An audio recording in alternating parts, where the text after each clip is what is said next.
سلام و درود. امشب میخوام یه فیلم ترسناک بهتون معرفی کنم به نام تاروت. کسی اینجاست؟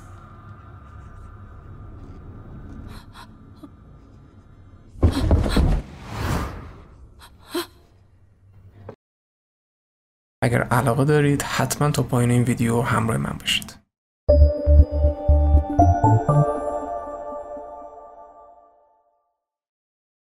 موضوع فیلم در مورد عده جوون هستن که فکر میکنن که خیلی باحالن و میرن سراغ کارت های تاروت تا اینکه سرنوشت دوستانشون رو با فال بگیرن. این ماه ممکنه برات ماه چالش برانگیزی باشه. به یه دوراهی میرسی، سحر و جادو.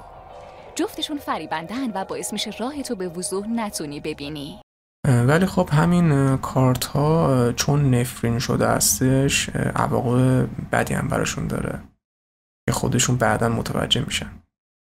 فیلم تاروت محصول 2024 آمریکا یه فیلم ترسناک و هیجان انگیزه و اینکه صحنه‌های بسیار ترسناکی هم داره.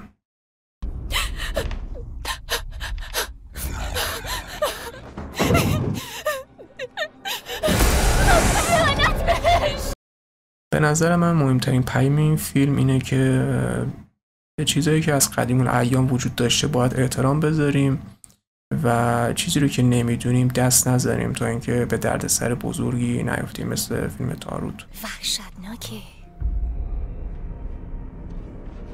فیلم تاروت یه فیلم سرگرم کننده و ترسناکه. اگر علاقه دارید به این سبک از ژانر حتما ببینید.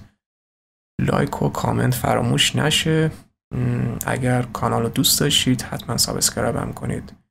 تا دیداری دیگر، یه فیلم خوبی دیگه شما رو به خدای بزرگ میسپارم. بدرود. سرنوشت هر بار همون جوابو بهش میده. کارت مرگ میتونه به معنی پایان یا شروع چیزی جدید باشه.